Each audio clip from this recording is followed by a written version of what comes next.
Welcome to Salon Conversation. I'm Lisa Conway and I'll be your host. For many people, the salon is a space where they take time out for themselves. They chat with their stylist or therapist about anything and everything, and most importantly, they leave feeling refreshed and beautiful. In this episode, I'm going to read a chapter from my first book, The Naked Salon, which is a hilarious take on running a small business, and in my case, a salon business. But many people have told me that it applies to all small business. The things that I heard standing behind that chair for almost 30 years, I could have sunk that town, you know. So sit back, relax and enjoy, and I promise you it will not be boring. Chapter 15. I'll share something with you. I just thought, wow, it's a really good book. Like, I know I wrote this book a very long time ago, and I feel like I've been teaching the same lessons for years, but if you are just to do the things that I ask you to do in these chapters, your business is going to change incredibly. It's really a very good fundamental way to run a business. And I'm just so proud of myself, actually, for writing it, for standing still long enough or sitting still long enough to write it, because anybody who knows me knows that that's not always easy to do for Lisa Conway. She's a busy little bee. This chapter here, 15, is about wowing your clients all the way to the till. And the way you do that is it happens in the beginning. It's really important, that first interaction that you have with them. You know, the way that you understand what they need all happens in that very, very first point of contact, which we call consultation. So the consultation's everything. And I know myself in my business, if I'm going to work with you, I want to know about your business. I want to know how long you've been in business, what are your struggles, you know, what have you done to get yourself out of those struggles, what's the success been like what lights you up, because it's different for everybody, and that's okay. But if I didn't ask you and I just presume that you want this or you want that. You know, if I presumed that money was what motivated you and I taught you how to make money, when that's not what motivates you. Maybe you're making good money and you just want to be home every day by 2 p.m. so you can pick up your kids from school. I don't know. Or maybe you want to actually have a family and you're working 50 hours on the floor. So if we don't do the consultation right, then I don't know how I can help you, right? And that's the same in the salon. Right, so this one goes through the 7 key components of successful consultation. I think it's fair to say that it's something we don't teach early enough. I think we tend to teach someone that's working on our team the skill, right? We show them how to do this and we show them how to do that, but we don't show them how to speak to a client until they get further down the track. And I think that's a real problem. And I believe that we need to teach that skill first. So if you're going to do a consultation training, you can do it with a picture, right? You can do an imaginary consultation. You can sit down, let's say we talk hair, you could sit down a girl that's got a blonde head of hair and she can pretend that she wants to have a dark head of hair. And she can tell the junior hairdresser, this is what she wants to do. And then you can listen to the way that the person does the consultation. It's just pretend, but there's so many things that you can help them with. Many, many years ago, long before iPhones, I used to use a video camera and record myself doing a consultation and record the girls in my team doing a consultation. The giggling was really silly and we had to concentrate on it. And they didn't want to be recorded. But when they watched themselves back, they saw so much more that they didn't see, right? Their posture and whether they were close to the client or whether the client was fidgeting or whether they were, you know, standing over the client. And so you can say until you're blue in the face, do it this way. But when you show it to somebody, they go, wow, okay, I can see now that I'm looking down on my client. Whereas when you sit down on a stool and you are eyeball to eyeball, you can see that feels more relaxed. So there's so many ways that you can teach consultation, but the consultation is so important because you set yourself up there to succeed or you set yourself up there to fail. It's that simple. Even my daughter, she will say to me, she went and had her hair done somewhere. She goes, you can tell, Mum, at the basin. You can tell the way they greet you, and you can tell at the basin if it's going to be a good blow wave or not. I said, wow. She goes, yeah, you can every time. She goes, if they're confused when I come in and they're not sure who's looking after me, and and then they're running around and they look all, disorganized, and then they take you to the basin. And she said, sometimes I don't even wet your hair through to your scalp because she's got really thick hair.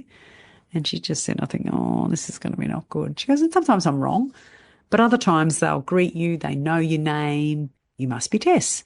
Before she walks in the door, they take you, sit your things down, talk to you about how you want the result, show you a photograph, or say, do you have a picture in mind? And they really do it well. Then they take you over to the basin and they give you this really great massage, and you think, wow, my hair's squeaky clean. I just feel amazing. And you relax. So consultation is the first portion, and it goes all the way through to the end. It's not, okay, we got 5 minutes to ask this person what they want and then we do it. No, it doesn't work like that, right? Consultation is the whole way through. We need a starting point. We need to ask some yes or no questions. We need to find out what's going on so that we can get started 100%. And there is a formula for consultation that I've been teaching for years, and it's absolutely foolproof. And when something goes wrong, when a client comes back into the salon and says, I'm not happy, then I can pin it to one of these 7 points. Absolutely gold. Absolutely gold. So I want you to think about your consultation and how much training do you do in consultation? I think not enough. And I don't even know you, but you have to get back on, right? Things won't go well. There'll be mistakes, but you have to get back on, right? Things get, time is a problem, and there's so many things that we need to train on. But one of the things I'd really like you to consider is train the juniors on consultation long before you train them on anything else, because that's where things have good outcomes or things have bad outcomes. And nobody likes an unhappy client. Nobody. So if we can work out ways of understanding when a client becomes unhappy, explaining the journey all the way through and all of those things, we will avoid the dissatisfied client. And that makes everybody I know that works in a salon happy. Trust me. It's absolutely gut-wrenching when a client rings back and complains. It's like an aeroplane through a chook house. It just puts feathers everywhere. It's really unsettling. So if we can avoid that, let's avoid that. Chapter 15. How to wow your clients all the way to the till. Never assume that your client knows exactly what they want when they walk in the door. And don't assume that they really want what they ask for first. From start to finish, you need to see yourself as a consultant rather than a technician. You're not just taking what your clients say without asking questions and digging deeper. Even if you've been seeing a client for years, you should still be checking up to make sure their thinking hasn't changed. And if you've got a new client, this is where you either succeed or fail. Many hairdressers are pretty good at doing this at the start of the appointment or with a new client, but you really need to keep going all the way through to the moment they leave the salon. Almost every client I've ever seen or heard about are grateful for the attention and knowledge you share. Here are 7 key components for a successful consultation. 1. Build rapport. 2. Ask questions and listen to the answers. 3. Make suggestions. 4. Use visuals. 5. Link the outcome and the value. 6. Explain everything you do and the reason for doing it. 7. Close the sale. Have you ever finished a treatment and had a client say when you finished, "That's not what I wanted"? It's a horrible feeling. If you follow these suggestions, you'll never hear anything like that again. Truly, if you give people what they want, they'll keep coming back forever. But the only way to find out what it is they want is to talk to them. So how do you wow your clients? Okay. 1, build rapport. This is all about making a client feel comfortable with you so that they can really listen to your suggestions. If you don't build rapport with them quickly, the chances are they will leave looking pretty much the same as when they arrived, even if that's not what they really want. The most effective way to build rapport is to put yourself in the client's shoes and consider the world from their point of view. That's what I mean when I say the Naked Salon. You need to listen and listen carefully. Ask questions about their previous salon experience, their hair and skin care regime, and listen for clues. Did you hear what I just said? Most of us talk about the movies, the pets, the restaurants with our clients, not about the things we're expert in, the services we provide, and our clients' needs in those areas, the reason they're in your salon in the first place. If a client said, last time I was in a salon, it was $80 more than I expected, you know that they probably want to know what the cost is up front, or at least along the way. They may tell you that the last beauty therapist was so made up or so punk looking, they felt that it was just about pushing them towards what she wanted. If you hear this, you know you need to reassure them you're trying to make them look their best, not your idea of what you think looks best. I've had clients who've said no to everything I've suggested, so I turn it back to them. You seem to know exactly what you want. You tell me what you'd like me to do. Often they end up asking my opinion as we go along. 2, ask questions and listen to the answers. This is vital. By asking questions, you're directing the conversation where it needs to go. Questions can be answered with a simple yes or no.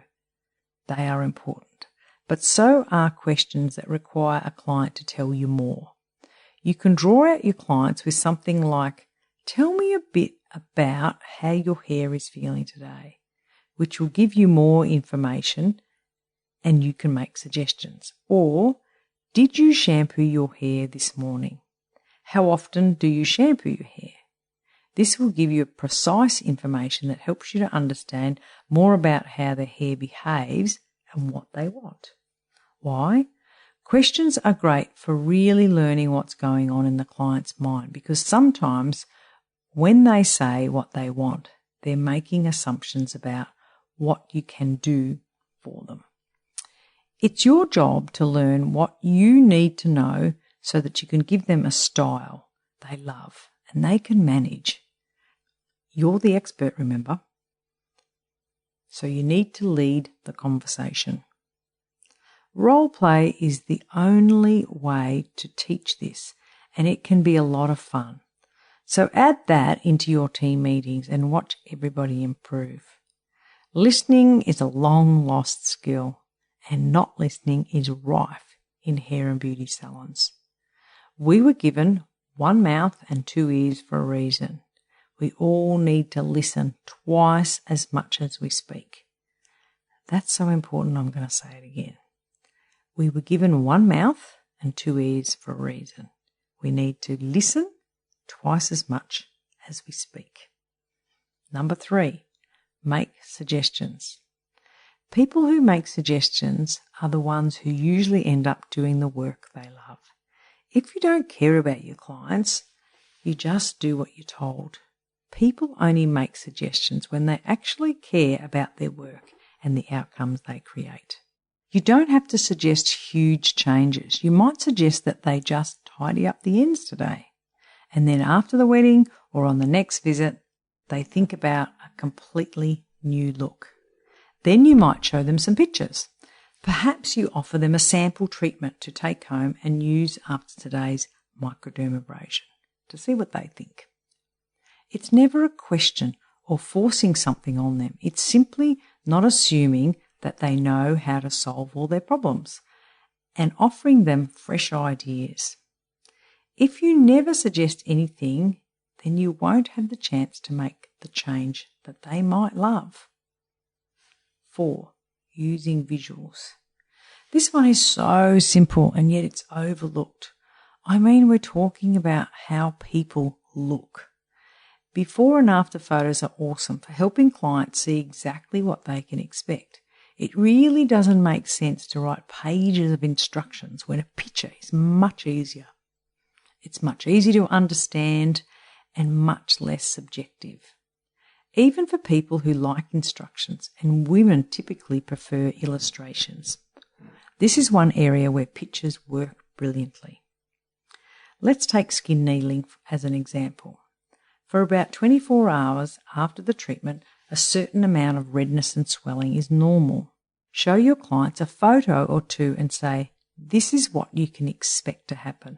This is normal. So then the next morning when they look in the mirror and their face is a bit red and puffy, they can say, this is okay. Or, wow, I'd better call about this reaction. Or take colour for example. Simon, my gorgeous man, calls me, among other things, Little Red. He describes me as having red hair.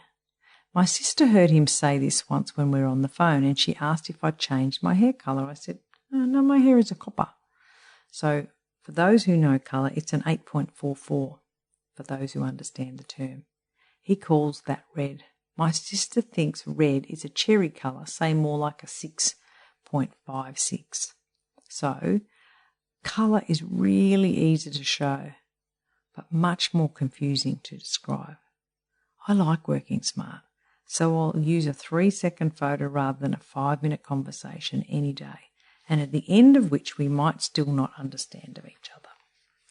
I think that we keep away from photos because we think our clients will expect that exact result, but we're not using them that way. We're using them as one tool in our toolbox. I had many examples of bad hair in my collection, as I did good ones, because it makes it quicker to pinpoint what clients want and what they don't want. Pictures are fantastic for explaining why the style a client is set on is not a good idea for their particular hair shape, hair type, face or neck length. Sometimes clients just haven't thought things through, but you can use a visual to demonstrate. Have you ever noticed that ladies with no neck at all choose the images of ladies with long, elegant necks? I saw that all the time, and it was my job to use an image to gently explain that if you're a hippopotamus, you can't wear a giraffe hairstyle. Sorry, you have other ways that you can look your best. Create your own salon style book with the help of your team and have lots of images of blondes and fringes, men's styles and elegant hairdos, celebrities, different face shapes and so on. You want to be able to show clients how someone with their face shape will look with a fringe or without one, and so on.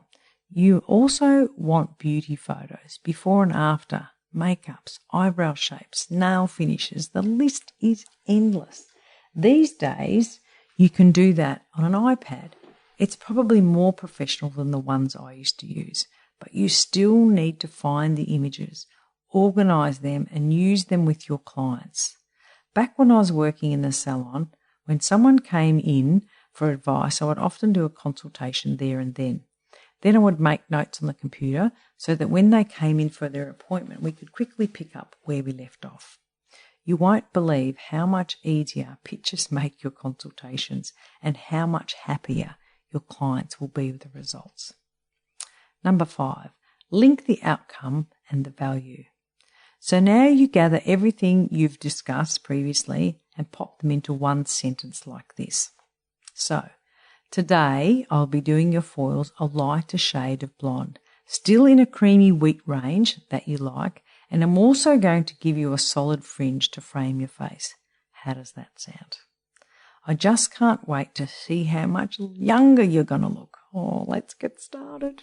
This gives your client a chance to say, if that wasn't how she saw it unfolding, or maybe to say, how much will that cost?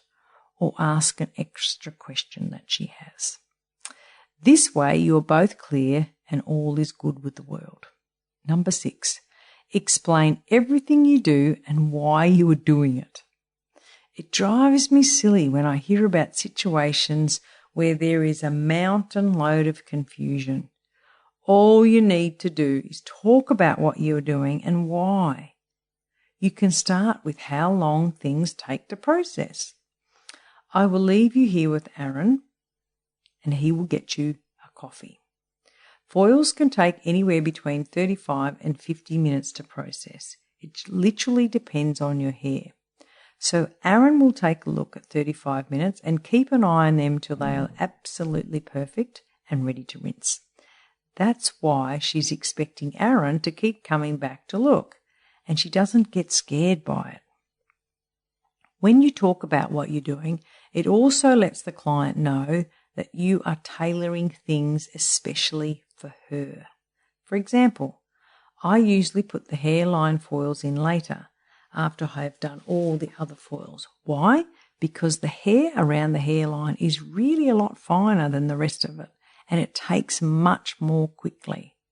You probably do the same thing, but do you share this with your clients?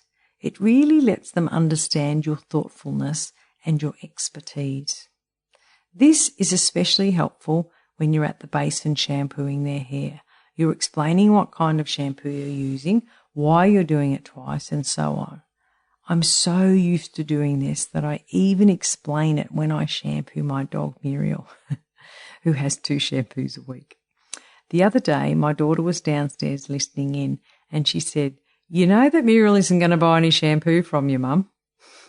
I said, "Oh, that's funny. I wasn't thinking about it. Sharing what I know just comes automatically." Okay, so now I'm telling a dog what I'm doing. She is part poodle, so she's really more like a furry child than a dog. The thing is, I'm not doing it for a sale. I'm doing it because I believe it's a crime that we don't share what we know. We have a huge amount of knowledge that we just take for granted, and that is madness. Talk to clients and let them know how many times you are thinking specifically about them and their hair and skin type. You'll be amazed at how much of your knowledge you get to share and how much happier your clients will be with this as a result. 7, close the sale. This topic is one of the hardest things for a lot of you because you don't want to appear pushy. I get that. However, clients want you to help them decide what to do because, you know what? They don't know what to do. When you develop rapport with your clients, they trust you. They are just happy to let you decide for them. If I could achieve that blonde that you wanted, is that something you'd like for me to do today? Yes. Would you like me to do it now? Yes, please. Closing the sale is about asking permission. It's the obvious next step because you've already established what they really want. Imagine if you're out in a bar and you're chatting to a girl and you seem to hit it off. She thinks your jokes are funny. That's always a good sign. You chat away and things are really great. Then her girlfriend comes over and says, "I'm going home now. If you want to lift home, you need to come right away." Hate that girlfriend. This is the awkward part. You want to see her again. She might be thinking the same. So someone needs to say something or you'll never know. So you say, "Did you want to see the film we were talking about? I'm free this Tuesday. That suits you." Yes. That is closing the sale. You might get a yes, you might get a no. But either way, you don't die wondering. You just have to ask. The only way to make it easier is to try. Trust me, the more times you do it, the better you get at it. When I was a kid, we had a pony called Lucy, and my granddad taught all 9 of us to ride Lucy. He told each of us right from the start, no matter how many times we practiced, We would never be good at riding until we had fallen off 10 times. We all understood that falling off was a good thing. In fact, I can remember thinking as I picked myself up and wiped the dirt off my face, okay, cool. I am one fall closer to being a good rider. So start practicing. You'll fail some and you'll close some, but you'll improve every time you try. As far as the pony went, I only fell off twice because I decided, nah, not for me. I was 13 by then and decided that boys were far more fun than horses. To sum up, how do you wow your clients at every step? Never assume anything about your clients. It doesn't matter if they are perfectly groomed or if they look like a mess. Talk to them about what they want and how to look after their skin and their hair. Keep making suggestions because a lot of the time your clients don't know what they don't know. They may look great but want to look different or something easier to manage. If you talk to them, you learn what they're looking for. Role play with your team is the best practice you can get, and then try it out on every client who walks into the salon. If you use my 7 key components from the moment they walk in and set the expectations and then keep talking about what they're doing all the way through the service, you can't go wrong. I hope you enjoyed that and had a laugh or two. If you would like a copy of my physical book, there is a link in the show notes. I've also included the action points from the end of the chapters so that you can get started on your journey immediately. I would love it if you would like and share my podcast so that we can continue to grow together. And I'll talk to you all next week.